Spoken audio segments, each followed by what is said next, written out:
Beberapa perampok ini hanya mengandalkan garam, gula, senjata, dan 84 disinfektan. Dengan mudah merampok lemari besi bawah tanah yang dijaga ketat. Cara mereka merampok dan strategi pelariannya sangat luar biasa.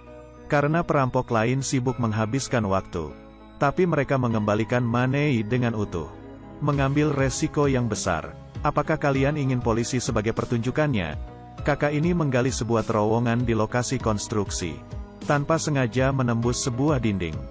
Dia menemukan beberapa pipa plastik. Pekerja memberitahunya bahwa itu adalah saluran udara.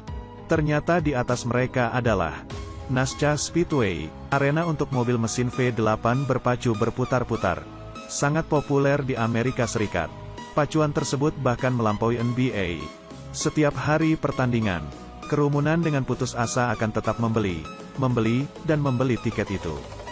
Uang tunai langsung masuk ke lemari besi bawah tanah melalui pipa ini. Efisien dan aman. Tiba-tiba muncul ide gila. Muncul di benak kakak laki-laki. Dia memutuskan untuk merampok lemari besi di bawah tanah itu. Jadi dia membujuk adik ketiga dan adik perempuannya untuk bergabung bersama dia. Lalu menemui ahli peledak di penjara. Lao Bai berkata itu tidak mungkin. Jenis lemari besi seperti ini dilengkapi dengan sensor. Hanya bersin saja bisa membuat alarm itu bunyi. Saudaranya berkata itu mudah dipecahkan. Dalam masa pembangunan, sirene dimatikan. Tinggal melakukannya sebelum masa konstruksi berakhir. Tapi hukuman Lao Bai masih 5 bulan lagi. Ini tidak merepotkan kakak. Dia sudah memiliki rencana yang matang. Membantu Lao Bai diam-diam kabur dari penjara pada saat hari H. Setelah meledakkan lemari besi, jangan berpikir akan mengembalikannya. Keyakinan ini membuat Lao Bai tersenyum. Dia memberikan syarat-syarat, harus membawa saudaraku, Adai dan Agua. Kakak laki-laki itu dalam masalah sekarang. Adai dan Agua terkenal orang-orang dengan mulut yang besar. Tetapi tidak memiliki pilihan lain lagi selain menyetujuinya. Setelah persiapan yang matang, 6 orang dibagi menjadi 3 kelompok dan memulai perampokan. Langkah pertama, kakak itu akan menyelinap ke kantor. Mencuri detail gambar konstruksi bawah tanah. Adik gadis itu memelihara kecoa di dalam rumahnya. Mewarnai mereka dengan cat kuku. Langkah kedua, adik kedua sengaja menabrak masuk ke toko. Dengan sengaja masuk penjara, menjadi orang internal bagi Lao Bai. Langkah ketiga, mendekati jam kerja. Gadis itu membeli kue untuk dibawa pulang oleh perempuan gendut itu yang merupakan staf lemari besi. Tepat saat perempuan itu berbagi kue dengan rekan-rekan kerjanya, kakak laki-laki sengaja menabrakkan mobilnya. Menunggu perempuan gendut itu menangani masalah itu lalu kembali ke kantor. Setelah pulang kerja, pintu lemari besi menutup dengan otomatis. Kue tidak sempat dibersihkan. Adai dan Agua bertugas melepas kecoa yang sudah diwarnai itu. Tuang beberapa ke pipa. Kecoa tertarik untuk pergi masuk ke lemari besi karena bau kue itu. Keesokan harinya saat pergi bekerja, perempuan gendut dan yang lainnya membuka lemari besi. Menemukan kue yang sudah dimakan kecoa-kecoa itu. Hubungi tim serangga dengan cepat. Tim itu adalah Agua dan Adai. Dilaporkan kecoa berwarna. Jadi mereka memastikan saluran mana yang mengarah ke lemari besi. Hari pertandingan sangat cepat datang. Mulailah rencana kabur dari penjara. Pertama Lao Bai dengan sengaja minum air yang terkontaminasi. Muntah lalu dikirim ke rumah sakit. Lalu berpura-pura pergi ke toilet. Dan adik kedua datang melalui pintu rahasia di dalam toilet. Bagaimana bisa ada pintu rahasia? Mungkin orang yang pernah kabur dari penjara juga kabur lewat sini. Saat mereka terjebak di dalam truk, menggantung boks kayu yang sudah dibuat sebelumnya di atas truk. Keduanya melarikan diri dari penjara dengan bersembunyi di bawah mobil. Lalu dengan mulus memasuki mobil yang direncanakan. Semua ini tentu saja sudah diperhitungkan matang-matang sebelumnya. Ketiganya langsung pergi ke arena balap. Bos kulit hitam di penjara mengikuti perjanjian itu. Perintahkan bawahannya untuk berpura-pura bertarung. Memaksa para penjaga untuk menutup semua gerbang penjara. Dengan cara ini dokter di rumah sakit tidak akan menemukan bahwa kedua orang itu telah hilang. Di sisi lain, Adai dan Agua menghancurkan stasiun komunikasi. Semua mesin pos di stadion berhenti bekerja. Tidak bisa menggesek kartu dan hanya bisa membayar dengan uang tunai. Ini sangat meningkatkan arus uang tunai di hari itu. Ketiganya akhirnya bertemu di bawah arena balap. Lao Bai hanya mengandalkan beberapa benda sehari-hari. Baru saja merarik alat peledak sederhana. Menuliskan rumus kimia di dinding untuk menjelaskan prinsipnya. Bom itu memasuki lemari besi utama. Meledakkan pipa itu dengan mulus.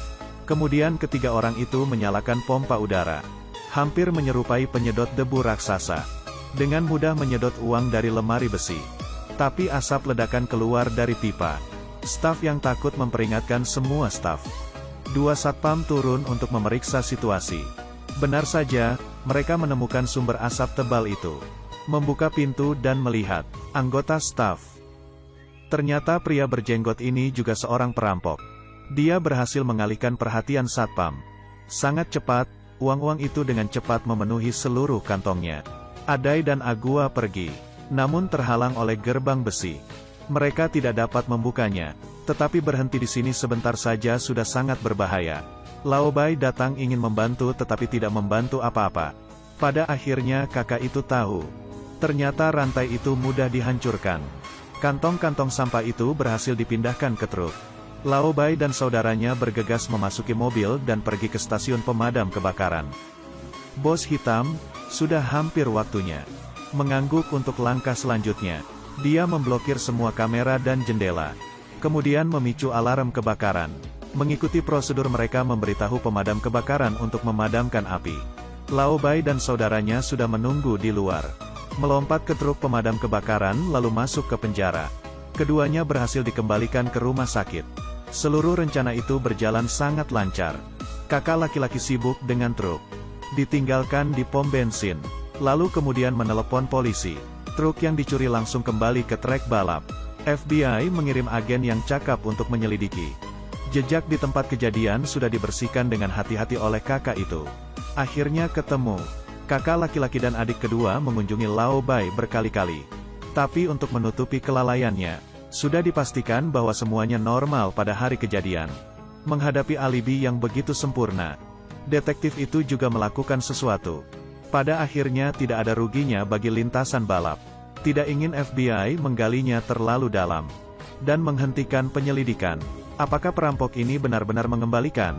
Tentu saja tidak. Ternyata kakak laki-laki juga mendesain sebuah alat. Gerbang besi itu macet pada hari operasi. Karena kakak laki-laki itu menutupi sensor dengan magnet kulkas. Jadi dia dengan mudah dapat menyelesaikan masalah. Tujuannya adalah untuk menahan Laobai.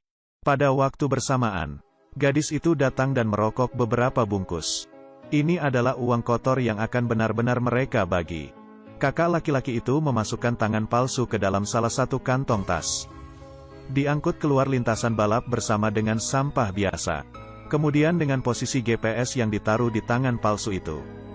Mendapatkan uangnya kembali, tidak melakukannya demi hitam memakan hitam. Sangat khawatir Agua dan Adai tidak dapat merahasiakannya. Pada akhirnya setiap orang mendapatkan bagian mereka masing-masing. Setelah bos hitam dibebaskan dari penjara, perempuan gendut staf lemari besi itu juga menerima sebuah amplop. Dari biaya perbaikan mobilnya. Bahkan tangan palsu itu mendapatkan sebuah botol bir. Mengapa mereka harus mengembalikan sebagian besar uangnya? Karena dengan cara ini, arena balap akan mengabaikan investasi lanjutan. Jadi bagaimana kakak itu bisa tahu bahwa penyelidikan telah selesai? Dia dengan sengaja berhutang uang. FBI hanya dapat mengaktifkannya untuk memantau. Jadi selamanya tidak akan berhenti.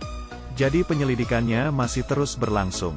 Setelah telepon mati, ini membuktikan bahwa penyelidikan itu sudah selesai. Meski film ini tidak dapat dikatakan sempurna, tapi plotnya saling terkait, bahkan sedikit komedi. Skor di internet agak rendah. Sangat direkomendasikan. Saya Cece, bila suka tolong di subscribe. Sampai jumpa di film berikutnya.